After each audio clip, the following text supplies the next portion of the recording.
In July 1518, a woman walked into the streets of Strasbourg and began to dance. She didn't stop.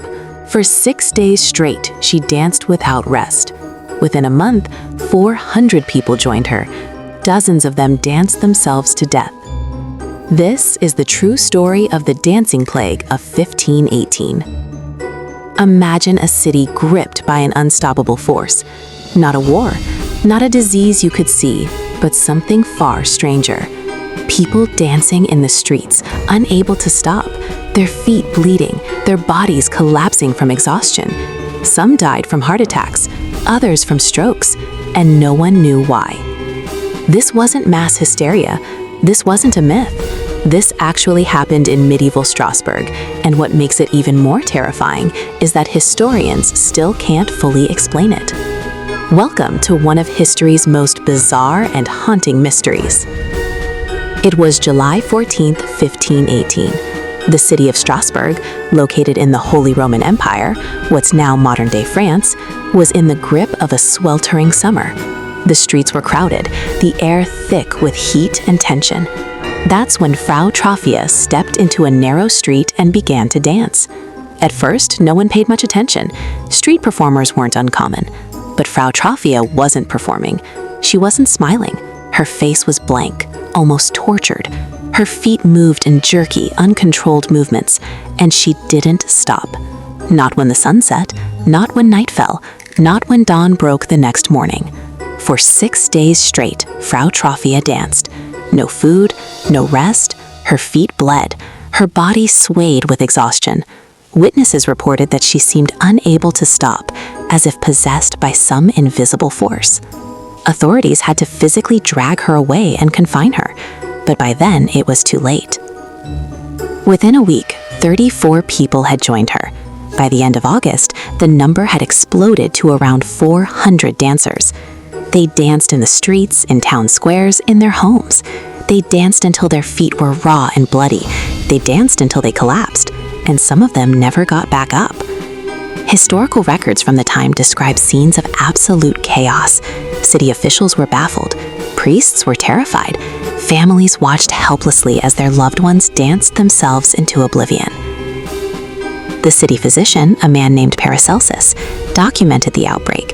He described dancers with wild rolling eyes and foam at their mouths. They screamed, they moaned, but they couldn't stop moving. Now here's where the story takes an even stranger turn. The City Council of Strasbourg, faced with hundreds of uncontrollable dancers, had to make a decision, and they made one that seems completely insane to us today.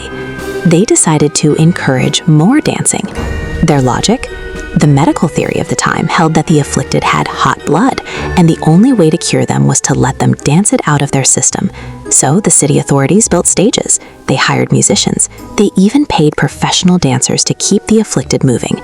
Imagine that. A city government officially sponsoring a dance marathon for people who were literally dying from exhaustion. Guild halls were opened. Musicians played day and night. The authorities genuinely believed that if the dancers kept going, they'd eventually tire out the sickness and be cured. Instead, people kept dying. The exact number of deaths is disputed, but historical records suggest that at the peak of the outbreak, as many as 15 people were dying per day. Heart attacks, strokes, pure exhaustion. Bodies were carried away as others continued to dance around them. The streets of Strasbourg had become a nightmare, and still no one could explain why this was happening.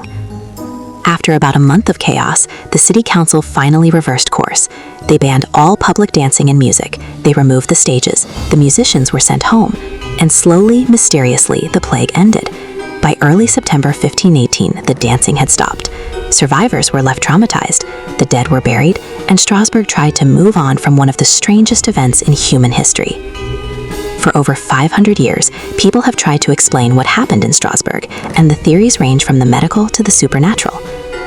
The most popular scientific explanation is ergot poisoning. Ergot is a fungus that grows on rye and other grains, especially in damp conditions. When consumed, it causes a condition called ergotism, which can trigger spasms, seizures, and hallucinations. Sound familiar?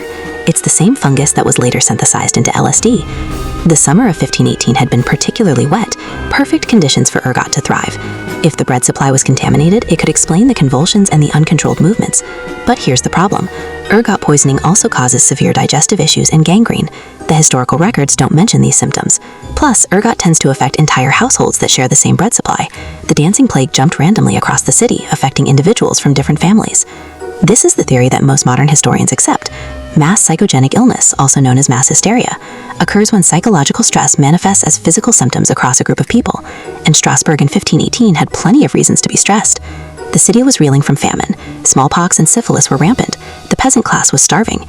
There was political instability and religious upheaval with the Protestant Reformation brewing. People were terrified, desperate, and looking for answers. In medieval culture, dancing manias were already a known phenomenon. There had been similar outbreaks in the 1200s and 1300s, often linked to religious fervor or the cult of St. Vitus. People believed that dancing could be both a curse and a cure. So when Frau Troffea started dancing, she may have unconsciously triggered a mass psychological response in a population already on the edge of collapse. Others, seeing her dance and believing it could be contagious or divinely inspired, began to mirror her behavior. The stress, the fear, the shared cultural belief in dancing sickness, it all created a perfect storm for mass psychogenic illness. Some historians point to religious explanations. In medieval Europe, people believed that dancing could be a punishment from God or the saints, particularly St. Vitus. There were documented cases of pilgrims dancing themselves into frenzies at religious shrines, seeking divine intervention or penance. Could the dancing plague have been a form of extreme religious expression in a time of crisis? It's possible, but it doesn't fully explain why the outbreak was so localized to Strasbourg and why it ended so abruptly. The honest answer is, we don't know for certain. Most likely, it was a combination of factors: malnutrition weakening the population, extreme psychological stress, and shared cultural beliefs about dancing sickness all colliding at once. What we do know is that this wasn't an isolated incident. Dancing manias occurred throughout medieval Europe, though none were as severe or well documented as Strasbourg 1518. So why does a bizarre event from over 500 years ago matter to us today? Because the dancing plague of 1518 reveals something profound about human psychology and society. It shows us that when communities are under extreme stress, whether from disease, famine, economic collapse, or social upheaval, the human mind can manifest physical symptoms in ways we still don't fully understand. We've seen modern equivalents. In the 1960s, a laughing epidemic broke out in Tanzania, spreading through schools and affecting thousands. In 2011, a town in New York experienced a mysterious outbreak of tics and verbal outbursts among teenage girls, later attributed to mass psychogenic illness. Even today, psychologists study how social contagion works, how behaviors, emotions, and even physical symptoms can spread through communities, especially in times of crisis. The dancing plague also reminds us how fragile the line is between the individual and the collective. In Strasbourg, people lost control of their own bodies because of forces they couldn't see or understand. Their shared fear became their shared reality. And perhaps most importantly, it's a reminder that history isn't always about kings and wars and empires. Sometimes the most fascinating stories are about ordinary people caught in extraordinary, inexplicable circumstances. Frau Troffea's name has survived for over 500 years. We don't know much about her life. We don't know if she survived the plague, but her dance, that terrifying, uncontrollable dance, has become immortalized as one of history's greatest mysteries. The streets of Strasbourg are quiet now. Tourists walk where the dancers once fell. But the questions remain. What drives us to the edge? What happens when society breaks down? And what invisible forces still move through us, waiting for the right moment to emerge? The dancing plague of 1518 doesn't give us easy answers, but it forces us to ask the right questions. If this story fascinated you, hit that subscribe button. We're digging up the most bizarre, forgotten, and mind-bending stories from history every week. Drop a comment below. What do you think caused the dancing plague? Ergot, mass hysteria, or something we still can't explain? Don't let history stay buried. I'll see you in the next one.